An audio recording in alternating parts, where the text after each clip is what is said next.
की हवा साफ रहने लगी है। हम सब दिल्ली वालों ने मिलके 2 करोड़ दिल्ली वासियों ने मिलके पिछले 5-6 साल के अंदर कई ऐसे कदम उठाए हैं जिसकी वजह से पूरा साल दिल्ली की हवा अब काफ़ी साफ रहती है। लेकिन अब अक्टूबर नवंबर आने वाला है। 10 अक्टूबर के आसपास से दिल्ली की हवा फिर से ख़राब होने लगेगी। 10 अक्टूबर से नवंबर के अंत तक लगभग दिल्ली की हवा फिर ख़राब हो जाती है और उसका बड़ा कारण है कि आसपास के कई राज्यों से पराली का धुआं, जो पराली जलाई जाती है उसका धुआं जो आता है, उसकी वजह से हवा दूषित होती है। अभी तक हम कहते थे कि सारी सरकारें एक दूसरे के ऊपर आरोप लगाती थी। राज्य सरकारें कहती थी केंद्र सरकार कुछ पैसा नहीं दे रही है, केंद्र सरकार कहती थी राज्य सरकार काम नहीं कर रही है। लेकिन एक दूसरे के ऊपर छीटाकशी करने से तो काम नहीं चलता ना, हमें समाधान निकालना है और दिल्ली सरकार समाधान निकालने पे विश्वास रखती है। पिछली साल दिल्ली सरकार ने समाधान निकाला। पूसा इंस्टीट्यूट ने एक बायो डिकम्पोज़र बनाया है। ये बायो डिकम्पोज़र क्या कहता है? पहले तो हम ये समझ लें कि पराली की समस्या क्या है। धान की फसल लगभग अक्टूबर के महीने में किसान काटता है। जो जब धान की फसल कटती है तो धान की फसल कटने के बाद इतना इतना तना उसका नीचे रह जाता है, उसको डंठल कह लीजिए, तना कह लीजिए, उतना रह जाता है, इतना इतना तना नीचे ज़मीन पे रह जाता है। इसको पराली कहते हैं। इसके बाद किसान को थोड़ा ही समय मिलता है, 20-25 दिन का समय मिलता है। उसके बाद उसे गेहूं की बुआई करनी होती है, तो समय बहुत कम होता है। इस समय के बीच में किसान को इस तने को, इस डंठल से मुक्ति पानी होती है। तो किसान क्या करता है? तीली जला के आग लगा देता है और ये सारी जल जाती है, पराली सारी जल जाती है, खेत साफ हो जाता है और किसान दोबारा गेहूं की बुआई कर लेता है। इसकी वजह से धुआं पैदा होता है। अभी तक हम लोगों ने किसानों को टारगेट किया। जो किसान अपने खेत को जलाएगा उस पर पेनल्टी लगाई जाएगी। सरकारों ने क्या किया? दोष सारा सरकारों का है, दोष किसान का नहीं है। सरकारों को समाधान देना चाहिए था, सरकारों ने समाधान नहीं दिया, सरकारें दोषी हैं। पिछले साल दिल्ली सरकार ने समाधान निकाला। पूसा इंस्टीट्यूट ने एक बायो डिकम्पोज़र बनाया है, बेहद सस्ता है। उस बायो डिकम्पोज़र को हमने दिल्ली में टेस्ट किया। दिल्ली में 39 गांवों में 39 विलेजेस, 39 गांव में हमने 1935 एकड़ ज़मीन के ऊपर इस बायो डिकम्पोज़र का छिड़काव किया। इस बायो डिकम्पोज़र का छिड़काव करने से जो डंठल है ये गल जाता है और गलने के बाद ज़मीन तैयार हो जाती है दोबारा बुआई करने के लिए। इस डंठल को काटना नहीं पड़ता, इस डंठल को जलाना नहीं पड़ता। इसके शानदार नतीजे आए। तो दिल्ली सरकार के डेवलपमेंट डिपार्टमेंट ने उन सभी किसानों से बात की जिन्होंने इसको इस्तेमाल किया था। सब बेहद खुश थे। फिर हम लोगों ने, दिल्ली सरकार ने एक एयर क्वालिटी कमीशन बनाया है केंद्र सरकार ने, प्रदूषण से मुक्ति पाने के लिए। तो हमने एयर क्वालिटी कमीशन में एप्लीकेशन फाइल की। हमने कहा भाई दिल्ली ने अब समाधान दे दिया है। जैसे हमने दिल्ली सरकार में अपने सारे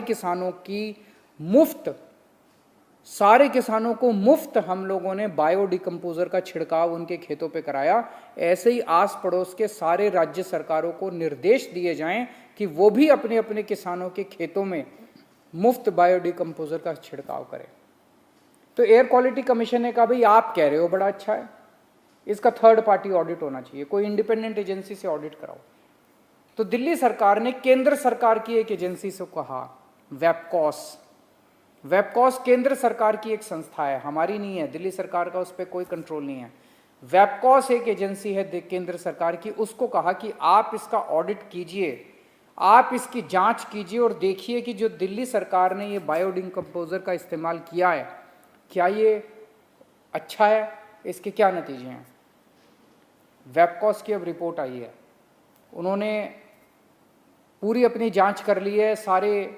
उन्होंने जांच लगभग 4 जिलों के 15 गांवों में जाके उन्होंने 79 किसानों से बात की और 79 किसानों से बात करने के बाद उन्होंने साफ साफ अपनी रिपोर्ट में लिखा है, केंद्र सरकार की एजेंसी ने लिखा है कि बायोडिकम्पोजर का इस्तेमाल करने से दिल्ली के किसान बेहद खुश हैं। इसके जो नतीजे आए वो बड़े उत्साहवर्धक हैं। 90% किसानों ने कहा कि 15 से 20 दिनों के अंदर उनकी पराली गल गई और उनकी ज़मीन तैयार हो गई अगली गेहूं की फसल बोने के लिए। किसानों ने बताया कि पहले 6 से 7 बार, गेहूं बोने से पहले 6 से 7 बार खेतों की जुताई करनी पड़ती थी। बायोडिकम्पोजर को इस्तेमाल करने से 1 से 2 बार जुताई करने से ही काम चल गया, फायदा हुआ बहुत। खेतों में जो ऑर्गेनिक कार्बन था उसकी मात्रा पहले से 40% तक ज्यादा मात्रा बढ़ गई। ऑर्गेनिक कार्बन भी बढ़ गया बायोडिकम्पोजर को इस्तेमाल करने से। बायोडिकम्पोजर को इस्तेमाल करने से वो पराली जो है वो एक तरह से खाद के रूप में कन्वर्ट हो गई, और तो 40% तक वृद्धि हुई कार्बन के कंटेंट में। नाइट्रोजन की मात्रा 24% तक बढ़ गई उसमें मिट्टी में। बैक्टीरिया जो है 7 गुना बैक्टीरिया बढ़ गया। जो मिट्टी थी, मिट्टी के अंदर जो उपजाऊ बैक्टीरिया होता है जो उसमें फसल उगाने में मदद करता है, उसके अंदर बैक्टीरिया 7 गुना बढ़ गया। और फंगस जो है जो कि फायदा पहुंचाती है फसलों को, वो 3 गुना बढ़ गई। मिट्टी की क्वालिटी जो है उसमें इतना सुधार हुआ कि गेहूं का अंकुरन 17 से 20% तक बढ़ गया। लगभग आधे किसानों ने यह स्वीकार किया कि बायोडिकम्पोजर को इस्तेमाल करने से जो डीएपी खाद है वो पहले ये लोग 46 किलो प्रति एकड़ इस्तेमाल करते थे, वो घट के 36 से 40 किलो प्रति एकड़ हो गई। मतलब फर्टिलाइजर खाद का भी इस्तेमाल कम हो गया, खाद भी कम इस्तेमाल करनी पड़ी। और ओवरऑल गेहूं की प्रोडक्शन बायोडिकम्पोजर का इस्तेमाल करने से जब अगली गेहूं की फसल आई उसमें लगभग 8% की वृद्धि हुई है। तो जैसे दिल्ली के किसान खुश हैं, अब दिल्ली के लोग खुश हैं, ऐसे ही आस पड़ोस के राज्यों के किसान भी खुश हो सकते हैं अगर वहाँ की राज्य सरकारें भी बायोडिकम्पोजर का इस्तेमाल करना चालू करें। अगर केंद्र सरकार राज्य सरकारों को बाधित करे कि वो भी करें। केंद्र सरकार से भी हमारी अपील है कि आप राज्य सरकारों को कहिए कि अभी तक तो हम कुछ कर नहीं सकते थे, अब तो कर सकते हैं, अब तो समाधान आ गया, अब तो सोल्यूशन है हमारे पास, अब तो कर सकते हैं। तो राज्य सरकारों को कहा जाए कि अब पराली के लिए मदद कीजिए किसानों की, सारे किसानों के बायोडिकम्पोजर सारे किसानों के खेतों में कि राज्य सरकार फ्री में छिड़काव कराए। इतना सस्ता कोई भी राज्य सरकार करा सकती है, वो फ्री में छिड़काव कराए सारी राज्य सरकारें। और अब पराली को जलाने की जरूरत नहीं है, अब कम से कम हम लोगों को, सब लोगों को प्रदूषण से मुक्ति मिलनी चाहिए। ये रिपोर्ट लेके मैं 1-2 दिन में समय लेके केंद्रीय पर्यावरण मंत्री जी से भी मिलने के लिए जाऊंगा और उनसे गुजारिश करूंगा कि वो व्यक्तिगत तौर पे इस मामले में दखल अंदाजी करें।